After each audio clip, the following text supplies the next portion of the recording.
Olá, pessoal. Aqui é a Melissa Mendes. Eu sou zootecnista, mestre e doutora em produção e nutrição de suínos. Eu venho compartilhando aí, né, informações sobre a suinocultura, tanto no meu Instagram como agora no meu canal. Então, se você tem interesse em suinocultura, se inscreva no canal, me segue lá no Instagram, Melissa Zootecnista, que a gente compartilha muita informação legal, né? E resolvi gravar essa aula falando um pouquinho sobre os fatores que influenciam diretamente na produção de leite de fêmeas suínas, né? Então, eu sempre gosto de começar mostrando essa imagem, né? Onde a gente vê que para a reprodução funcionar bem, né? Para a fêmea ter um desempenho reprodutivo interessante, vários fatores vão colaborar, como a nutrição, a ambiência, o manejo, a genética e a sanidade. Não adianta, né, a gente ter uma fêmea com excelente potencial genético e não oferecer as condições adequadas para essa fêmea. Então, tudo isso, né, vai funcionar ali de maneira holística para que a gente tenha uma reprodução de sucesso. E aqui eu coloquei, bom, eu iniciei aqui com o período de gestação, né? O objetivo principal ali na gestação é garantir maior número de leitões nascidos vivos, com maior uniformidade, maior peso, né? Maior vitalidade ao nascimento. Mas por que que eu estou falando de gestação, sendo que a proposta é para falar de produção de leite?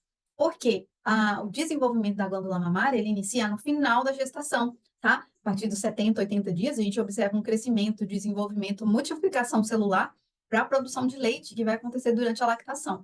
Então, é bastante importante a gente prestar atenção nessa fase, tá? Na gestação, a gente tem vários desafios que podem influenciar no desempenho dessa fêmea lá na maternidade. Então, as instalações, elas podem ser diferentes e influenciar aí no desempenho dessa fêmea. A imunização, né, a vacinação, o manejo sanitário é bastante importante. Temos um desafio aí do desenvolvimento dos fetos, né, que depende de, por exemplo, da nutrição, depende de vários fatores. O desenvolvimento da glândula mamária, que também está bem relacionado aí com a nutrição, né, com a condição que a gente vai dar para essa fêmea no final do período de gestação. E o manejo alimentar, que está relacionado com a quantidade de vezes que a gente vai alimentar essa fêmea, né? E também a quantidade de ração, que pode variar de grande para grande. A gente tem que ter bastante atenção nesse aspecto também, já que na gestação a ração ela é na maioria das vezes restrita, né, para que a fêmea não ganhe muito peso, né, consiga aí, é, desenvolver aí, ser bem nutrida para, principalmente pensando na prole, né, então é bastante importante observar a forma que é feito também o manejo alimentar. Então, a maioria das fêmeas na fase de gestação, né, elas são alojadas aí em gaiolas, né? Só que a gente tem que ter bastante atenção. Por exemplo, nessa imagem a gente vê que a fêmea ela está alojada numa gaiola que realmente já não comporta, né, o tamanho dessa fêmea. O estresse, uma infecção de urina, uma infecção, uma inflamação, né, no casco, na unha, qualquer tipo de interferência que essa fêmea venha a passar, estresse que ela venha a passar no final ali da gestação, pode influenciar na produtividade de leite que a gente observa lá na lactação. Então, essa fêmea tem que ser bem acompanhada durante a fase de gestação, que às vezes é negligenciada, né? Porque eu sinto que as pessoas têm uma sensibilidade maior quando tem a presença do leitão, né? Mas a fêmea gestante requer bastante atenção se a gente está querendo um resultado legal, um resultado positivo ali na fase de lactação também, tá? E aí, umas imagens, né, que definem aí alguns episódios que acontecem aí na fase de gestação, né? E o nosso foco ali no último terço, né, a partir dos 80 dias, que é o desenvolvimento da glândula mamária mais acentuado e o crescimento fetal bem mais acentuado, né? Nos primeiros 30 dias, um dos episódios mais importantes, assim, que a gente coloca é o reconhecimento da gestação, a implantação embrionária, né? Que justifica aí até a manutenção dessa fêmea, por exemplo, em gaiola, até os 30 dias, para que depois ela possa ir para uma baia coletiva, por exemplo. Isso se deve justamente aos eventos que acontecem nesses 30 dias, né? Após a implantação embrionária, a chance de acontecer uma reabsorção, ela é bem menor, né? Por isso que você pode alojar essas fêmeas em baias coletivas. No terço médio, de 30 a 83 dias, a gente tem a formação das fibras musculares, que é outro ponto muito importante, né, gente? Já que depois que o leitão nasce, essas fibras musculares, elas não se multiplicam, elas apenas crescem, né? Apenas sofrem a hipertrofia. Então, é um momento também bem importante. E é um momento estratégico também para você, eventualmente, recuperar aí as reservas dessa fêmea, caso ela tenha iniciado a gestação aí um pouco com o score baixo, um pouco mais magra, e aí, nesse momento, é bom você pode aumentar um pouco o aporte de ração ali, no intuito de recuperar o score dessa fêmea, tá? E no final, a gente vai falar um pouquinho aí, que é o desenvolvimento da glândula mamária. Então, aqui, como eu já falei, né, a partir dos 70, 80 dias, o foco ali da fase de gestação é no crescimento dos fetos e desenvolvimento da glândula mamária, tá? Isso vai interferir no quê? No peso dos leitões ao nascimento, diretamente, tá? Então, se a fêmea sofrer ali uma restrição no final da gestação, a leitegada pode nascer mais leve, né? E uma interferência direta na produção de leite, que se acontecer também alguma restrição ali, uma subnutrição nesse período, né? Ou às vezes um desafio também sanitário, alguma interferência, a multiplicação dessas células, né, produtoras de leite, vai ser prejudicada e a produção de leite pode ser prejudicada também, tá? Seguindo aqui, a gente tem um desenvolvimento acentuado aqui, como eu falei, né, do feto no terço final, que interfere diretamente no peso ao nascimento, e a placenta também desenvolve ali um pouco mais do que no início da fase de no início da fase. A condição corporal dessa fêmea pode influenciar diretamente também na produtividade de leite dessa fêmea que a gente observa na lactação. Por quê? Quando a fêmea está muito gorda, por exemplo, a gente observa um acúmulo de gordura no tecido glandular. Então, onde era para ter tecido parenquimatoso, tecido produtivo, né? Para produzir leite, a gente observa tecido gorduroso. Então, a produção de leite ela é comprometida, tá? Em fêmeas gordas. E em fêmeas magras, da mesma forma, né? Se ela está muito magra, ela tem que recuperar as reservas dela, ela tem outras prioridades à produção de leite intensa, né? Então, se ela está mais magra, ela também não vai conseguir produzir a quantidade de leite adequada ali, porque ela vai perder muita condição corporal, né? Ela vai se doar ao máximo e vai chegar a um ponto que ela não vai conseguir fazer a manutenção aí, tanto da alta produtividade quanto do próprio corpo, né? Então, a condição corporal influencia muito aí na produtividade de leite. Excesso de alimento no período da gestação influencia em mais o quê? Pode elevar a mortalidade embrionária, pode dificultar o parto, tá? Fêmeas gordas têm maior probabilidade de ter partos distóxicos, reduz o consumo de ração na lactação, que já é um pouco, né, essas fêmeas modernas já têm um consumo um pouco mais baixo, o consumo exagerado de ração na gestação vai provocar um menor consumo na lactação também, tá? Além de você estar engordando a fêmea, você está tendo um gasto desnecessário com ração, você está utilizando ração, gastando dinheiro para cair o seu desempenho reprodutivo. Então, é bastante importante fazer o acompanhamento do score dessas fêmeas se você quer ter uma fêmea que produz leite, tá? Não dá para a gente separar ali a fase de gestação da de lactação. Elas estão intimamente relacionadas. Aqui só um exemplo, né? Aqui eu retirei essa tabela daquele livro da ABCS, tá? Produção de suínos, e a gente observa que, à medida que a fêmea ela tá mais gorda, menor vai ser o número de células secretórias. Aqui, quando a gente pensa já na maternidade, né? A gente tem duas categorias, os leitões e as fêmeas, então são duas categorias com desafios, né? Com necessidades distintas que provocam aí um desafio para a fase de maternidade. Então, a fêmea, por exemplo, ela precisa de uma temperatura menor, os leitões já precisam de uma temperatura maior, né? De forma que a gente tem dois microclimas ali dentro da instalação, né? Um mais aquecido e outro menos aquecido. E esse é um ponto bastante importante também quando a gente pensa em produção de leite, né? A fêmea, se ela tiver numa temperatura muito elevada, isso traz prejuízos, né, para a produtividade dela. Então, ela vai diminuir o consumo. Se ela diminui o consumo, ela diminui a produção de leite, porque a produção de leite é dependente de nutrientes circulantes no sangue, tá? Então, menor peso do leitão ao desmame, consequência do estresse por calor que a fêmea está passando, né? Aumento do intervalo de desmame-cio também pode ser observado, estereotipias ali, manifestações de comportamento das fêmeas demonstrando um estresse, né?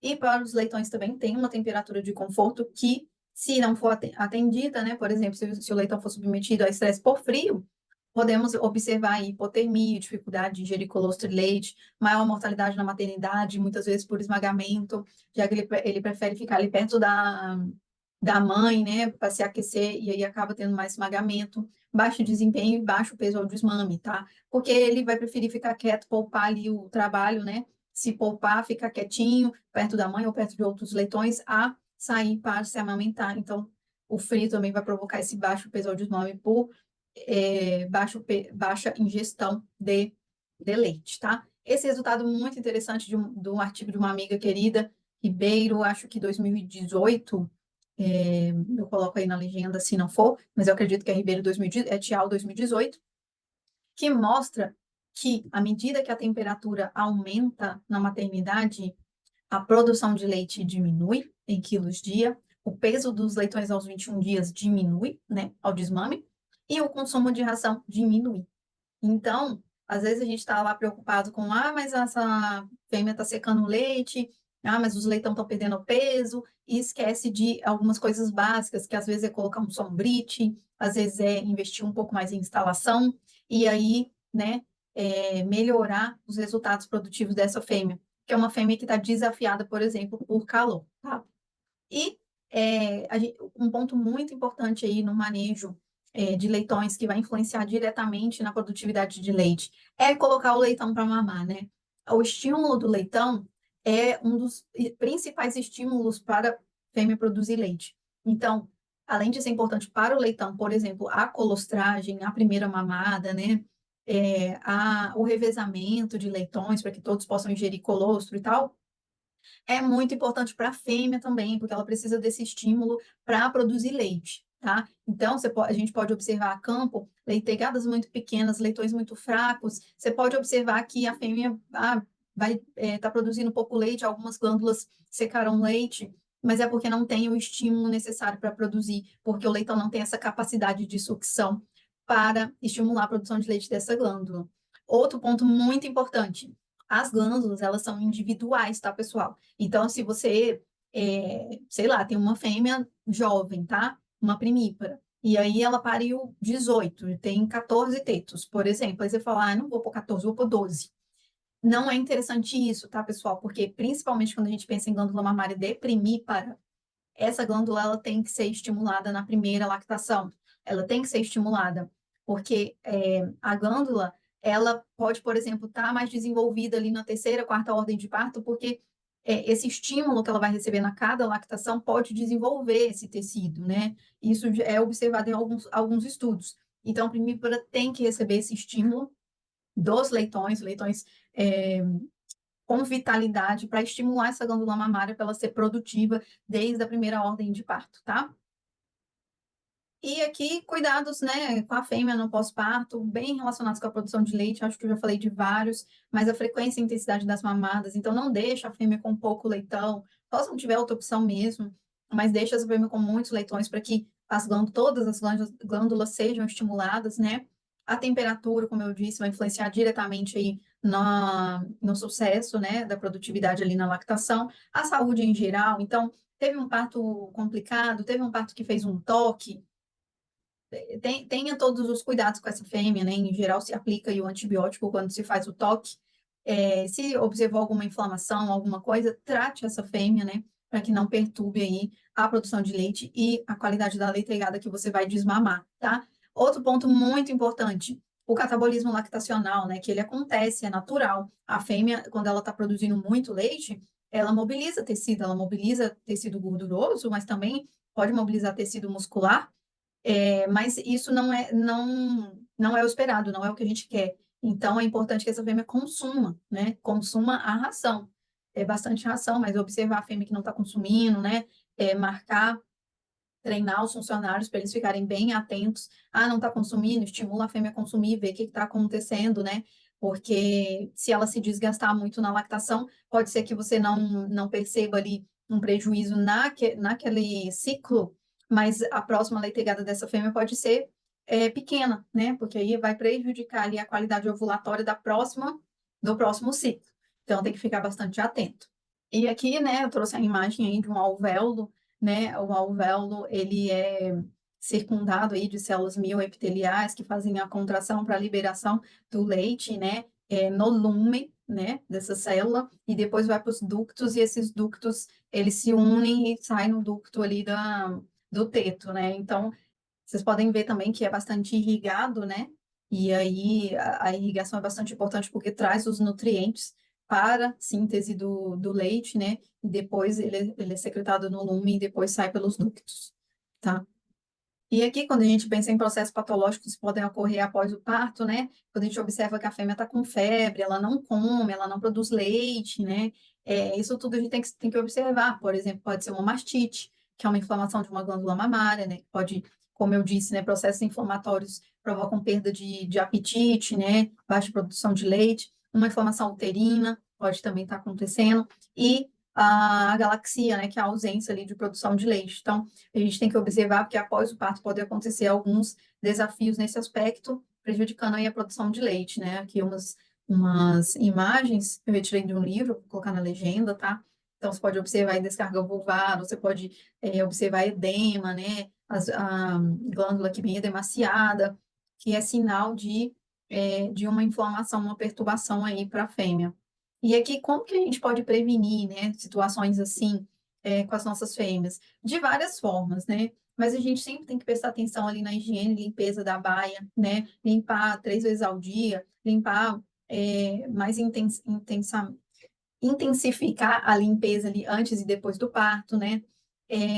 Sempre que possível, promover o vazio sanitário nas instalações de maternidade. A gente sabe que é difícil hoje em dia, mas é importante, né? Fazer a higienização antes de levar as fêmeas para a maternidade, lavar essas fêmeas, né, antes de alojá-las na maternidade, reduzir a ração um pouco antes do parto.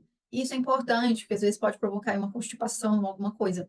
Reduz, tá? Nunca tira, nunca deixa essa fêmea em jejum absoluto, que a gente já sabe que não é interessante para o processo de parto fazer isso, tirar toda a ração. Pode reduzir, tá? E aumenta progressivamente depois do parto. Outro ponto que é bastante interessante para a fase de lactação são aditivos acidificantes. A gente tem observado que diminui ali o desafio, né, dessa fêmea na maternidade, né, diminui ali a pressão de infecção mesmo. E por fim, né, mais um pouco aí apelando sobre a limpeza e minimizar e reduzir estresse para essa fêmea, né? Qualquer tipo de estresse por calor, estresse por barulho, né, agressão, todo tipo de estresse. Quando você minimiza, você permite que essa fêmea ela consiga, né, seguir o fluxo de estímulo de mamada ali, liberação de leite, sem maiores perturbações. Bom, acho que eu toquei uns pontos bem, assim, críticos, bem relevantes aí para a produção de leite. A gente fala muito sobre isso no nosso curso, a gente tem um curso só de maternidade, tem um curso só de fêmeas, de marrãs, fêmeas gestantes, né? Então, em geral, o nosso foco, né, é abordar aí temas relacionados a fêmeas suínas, que são ali o ponto, né, chave para alta produtividade dentro da granja. E eu vou deixar aqui os links dos meus cursos, tá? Vou deixar meu contato, meu Instagram. E se inscrevam se vocês querem, né, assistir mais vídeos como esses. Se quiser deixar a sugestão também na legenda, fiquem à vontade e até o próximo.